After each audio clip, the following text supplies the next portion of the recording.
অনেক শখের ব্যাগ ছিল। আমি এটা উত্তরা থেকে কিনছিলাম 350 টাকা দিয়ে। আমি এতদিন ধরে এটাতে টাকা জমাচ্ছি, অনেক আগে টাকা ওটাতে আছে। যখন আমার বিয়ে পেতে ছিল তখন থেকে আমি এই ব্যাগটা জমাচ্ছিলাম। আমি ভাবছি যে আমি তো পরে একসাথে হলে পুরো টাকা হবে তখন আমি এটা ভাববো।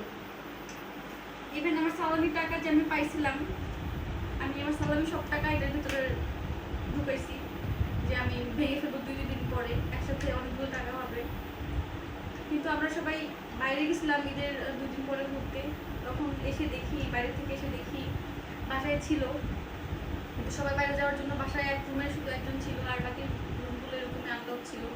তো গ্রামের বাসায় সবাই আসে যায়, এসে এটা হচ্ছে ওয়াশরুমে নিয়ে এটা ভেঙে সব টাকাগুলো নিয়ে গেছে। এখানে একটা টাকাও নাই, মানে লিটারেলি একটা টাকাও সে রেখে যায় নাই। সে পয়সা পর্যন্ত নিয়ে গেছে, জানি না কে নিয়ে গেছে। যে নিয়ে থাকো না কেন, আল্লাহ তোমাকে হেদায়েত করুক, আল্লাহ তোমার অনেক বড় লোক বানাই দেয়। মানুষের মন ভাঙা অনেক পাপ, অনেক অন্যায়। তুমি হচ্ছে আমার মন ভাঙছো, আমি তোমাকে অভিশাপ দিব না। তুমি যদি ভিডিওটা দেখে থাকো, আমি তোমার জন্য অনেক দোয়া করি, তুমি অনেক বড় লোক হও। আমার এক ঈদের সালামি আর আমার জমানাতের জন্য টাকা, এগুলো দিয়ে যদি তুমি বড় লোক হতে পারো, তুমি ভাই বড় লোক হয়ে যাবে। কিন্তু এরকম কাজ আর নেক্সট টাইম কখনো কারোর বাসায় করো না, রিকোয়েস্ট। এটা আমার অনেক শখের জিনিস, টাকার থেকে বেশি হচ্ছে শখটা অনেক বেশি ছিল।